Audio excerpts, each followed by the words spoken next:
Hello, welcome to my channel Mamata's world. ఈరోజు recipe వచ్చేసి పాతకాలం నాటి ట్రెడిషనల్ స్వీట్ రెసిపీ పాలసక్కు అంటారు. నేనైతే ఫస్ట్ టైం వింటున్నాను, ఫస్ట్ టైం ట్రై చేశాను. టేస్ట్ అయితే చాలా ఎమ్మీగా ఉంది. సో దానికోసం అయితే ఒక గ్లాస్ బియ్యం తీసుకొని శుభ్రంగా వాష్ చేసుకొని 2 hours పాటు నానబెట్టుకోవాలి. నానిన బియ్యంని మిక్సీ జార్లో వేసుకొని చాలా ఫైన్ పేస్ట్లా ఇలా గ్రైండ్ చేసుకోవాలి.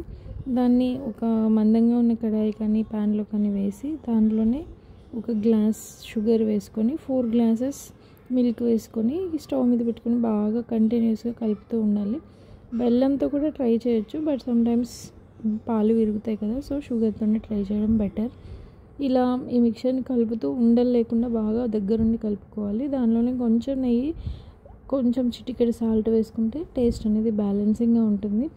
దీన్ని మిక్చర్ అంతా ఇలా క్రీమీ టెక్స్చర్ వచ్చే వరకు కలుపుతూనే ఉండాలి. వచ్చిన తర్వాత స్టవ్ ఆఫ్ చేసుకొని ఒక మందంగా ఉండే ప్యాన్ కానీ ఏదైనా కడాయి కానీ తీసుకొని గీ అప్లై చేసుకొని ఇలా దోశలా స్ప్రెడ్ చేసుకొని మూత పెట్టుకొని ఒక 15 to 20 minutes ఉడికించుకుంటే స్వీట్ రెడీ అయిపోతుంది. చాలా టేస్టీగా ఉంది. మీరు ట్రై చేయండి. ట్రై చేస్తే కామెంట్ చేయండి. Thank you.